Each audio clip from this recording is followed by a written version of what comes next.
You wrote an op-ed piece a week and a half ago that was titled "The Sexism Inherent in All That Interrupting." That was in the Washington Post. And in that article, you cited a Vox article that stated in the first debate Trump interrupted Clinton 51 times compared to the 17 times that Clinton interrupted Trump. You also talked about the fact that Matt Lauer during that town hall interrupted Clinton much more than he did Donald Trump. So when you look at all of this together as a whole, I mean, what do you make of all these interjections by Donald Trump? Is it inherent sexism? I don't think interruption is always inherent sexism. However, we do know always in both everyday conversation as well as political discourse, men do interrupt women more than women interrupt men.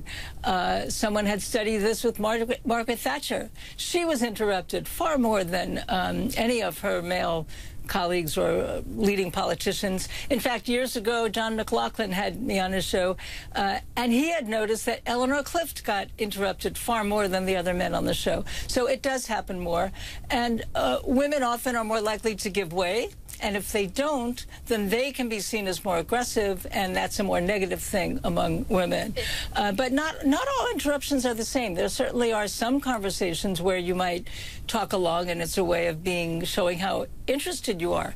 But that isn't what we saw in those debates. So if women are interrupted more than men are, I mean, what kind of, I guess, strategy should Clinton have taken? Do you think she should have been more aggressive every time Trump was interrupting her? Should she have said something? Should she have lashed out more strongly? And I wonder what, how this impacts viewers and what they think about this. Do they equate this kind of aggressive behavior, all this interrupting, do they equate that with a man being a strong leader?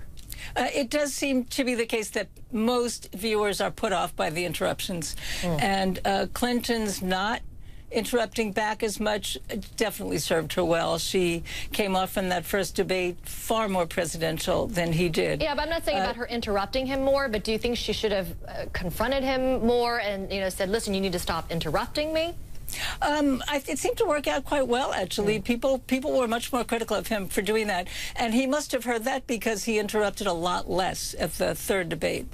He was doing a lot of other things that also offended people. Just the way he referred to her. She consistently referred to him as Donald. We do know that women are referred to by first name far more often than men are, and she is pretty much often always called Hillary. So she was kind of leveling the playing field with that. The first debate, he started out saying he was going to call her Secretary Clinton, which would be respectful. He did undercut it a bit by saying, does that make you happy? As if he was doing it kind of as a favor and almost as a joke. He gave that up pretty fast. Went to Hillary, but then was really in the second debate and last night simply referring to her as she. Many people commented on that because they were taught as children it's rude to refer to somebody as she in her presence. And then he added something last night, a kind of a pointing gesture, also kind of aggressive, that I think affected many people in a negative way. So pretty much this has bounced back and made a negative impression on viewers. I'm curious to know what you think about the words that Donald Trump uses. We've seen him use a lot of superlatives on the debate stage, on the campaign trail. He's called himself he's going to be the greatest jobs president ever, Clinton being the worst Secretary of State in U.S. history. He also used a superlative last night. Let's take a listen. Nobody has more respect for women than I do. Nobody. Nobody has more respect. Please, everybody. All right, yeah, that was kind of a moment of levity there as well, but ironic. But help us compare Trump and Clinton's speaking styles and which is more effective, because Trump, as you were saying, I mean, he doesn't speak like a regular politician. He's more simplistic in his vocabulary. Even the breakup of his sentences, I mean, he doesn't speak in full sentences. He's repetitive. He uses extreme rhetoric. He gets personal. What is the effect of that? Well, it sounds childlike, too. He was complaining in the debate, you're ganging up on me, it's 1 on 3, that's nice. He often just repeats himself rather than make an actual point. He'll say something and then say it again and then say it again.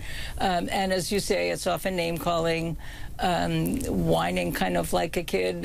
You interrupted me, why don't you interrupt her? Interrupt her, interrupt her. He said that several times, too. This is, again, the second one. I think some people find it appealing because he's really talking not like a public speaker, but like a conversationalist. And I think that does go over well with some people, but we know now that it has not gone over well with the majority of people.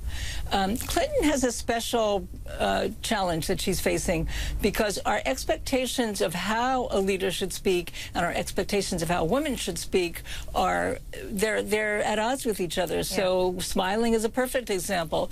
If she doesn't smile, she'll get criticized because she's angry and she's not warm and open. If she does smile, and I've actually heard this complaint, then she'll be criticized, hey, this is a serious situation here. Why is she smiling all the time?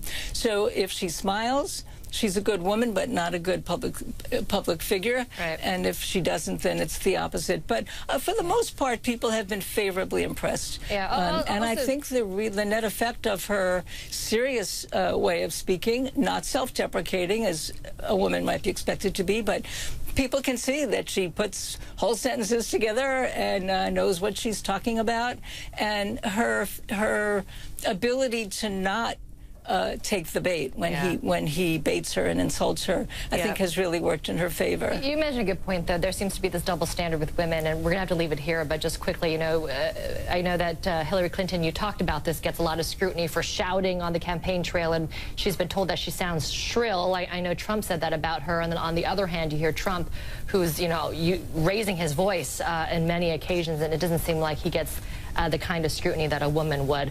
Deborah Tannen, we're going to have to leave it there. Really interesting conversation. Thank you for that. Thank you.